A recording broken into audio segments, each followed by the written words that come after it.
Well, when I was sitting in the PMQs today, like... But you're behind her? No, I was on the front bench. Right. But at the near of the doors. And, you know, I was getting texts from people saying, is Rachel okay? The MP next to me said, Rachel looks really poorly. And since then, obviously, because I was sitting like level with her, since then I've had a look on social media and she looked really poorly. And I mean, that's the last thing we want to see. She's had some very difficult times, as you would have being a Chancellor, by the way. But the last thing we want is to see MPs with that type of stress and basically falling apart on TV. Do you feel sorry for her? I mean, you voted against the welfare bill last night. I mean, presumably you were one of the thorns in her side. She's the Chancellor of the Exchequer. We knew there was a £20 billion black hole. We knew we would have to have a look at how we would regain the finances of the put things right, really. So I don't feel sorry for anybody. We knew what the task was ahead. We told the country at the election that we were looking for change. People believed that we were looking at change for the better for them, and it hasn't really happened.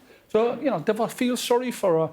I wish her all the very best of luck. I wouldn't wish her any ill, but she is the Chancellor of the Exchequer. She knew the task ahead, and we've got to deliver. The Prime Minister says that she has his full support.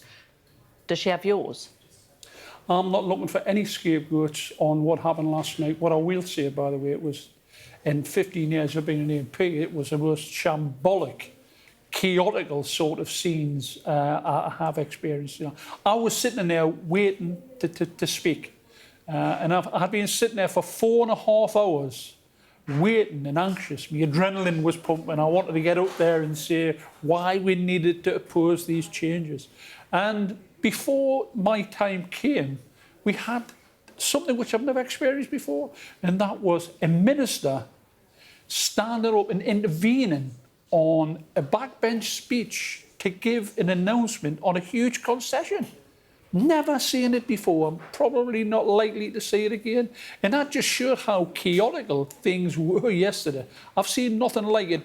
People were going into the lobby yesterday and not knowing exactly what they were voting for because there had been that many concessions on the bill, that the bill, which was 16 pages long, really didn't include anything if we accepted them concessions. So people were saying, what are we voting for here?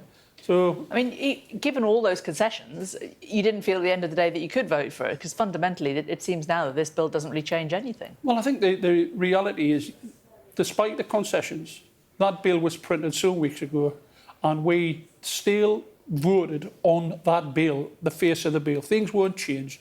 You've got to accept that what the Minister might say, what the Secretary of State might say in terms of concessions, that they'll carry that out. Wasn't in writing. And lots of lawyers on the Labour benches who would tell you that you should never agree to anything unless you've got it in writing.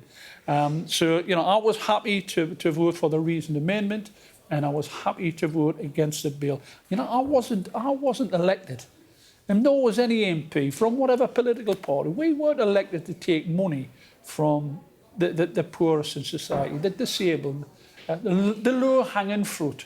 And I think that's what we've seen. And the way in which the Labour government proceeded with this bill shows everything that was wrong.